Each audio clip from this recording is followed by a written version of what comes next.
Magandang araw guys. Gagawa pala ako ng study table. So, para sa aking estudyante na. Oh my God! Dahil sa wala tayong trabaho guys. Hindi ako ilang araw.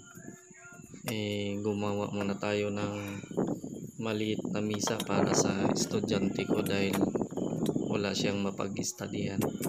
So yan guys, panoorin nyo guys hanggang matapos kasi maganda yung makakuha rin kayo ng mga idea.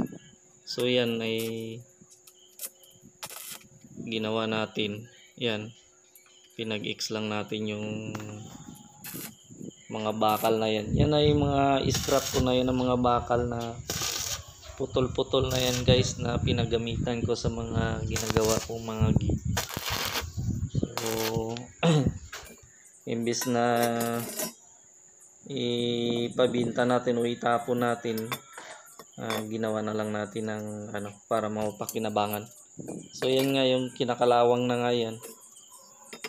So kaunting liha na lang yan, pinturahan, ayos na. So yan, bali dalawang paa yan yung gawin natin kabilaan.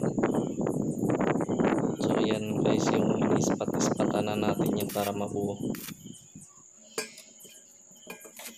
So bali ang laki na yan na ginawa natin ay kasi laki yan ng 60 by 60 na tiles yan. So kailangan isisigo natin yan siya guys. Isisigo natin yan para sakto lang yung tiles pag nilapat na natin. So yan. So napakasimpleng gawin lang din. So yan, nilagyan natin ng kaunting design para medyo okay naman siya tingnan. Ayan. So halos buo na siya.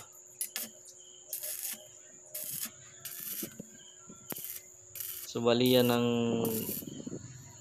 paglapatan natin ng tiles. So yan guys, yung mga pinag-weldingan kailangan rin nating i-grinder siya.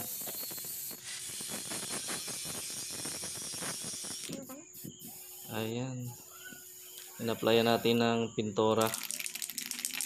So yan ang spray paint na ginamit natin na Bosley. So inanuhan natin ng black para medyo naman siya tingnan doon sa tiles na ilalapag natin.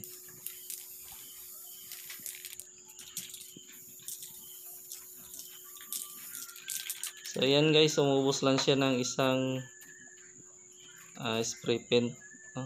So yan yung tiles na ginamit natin.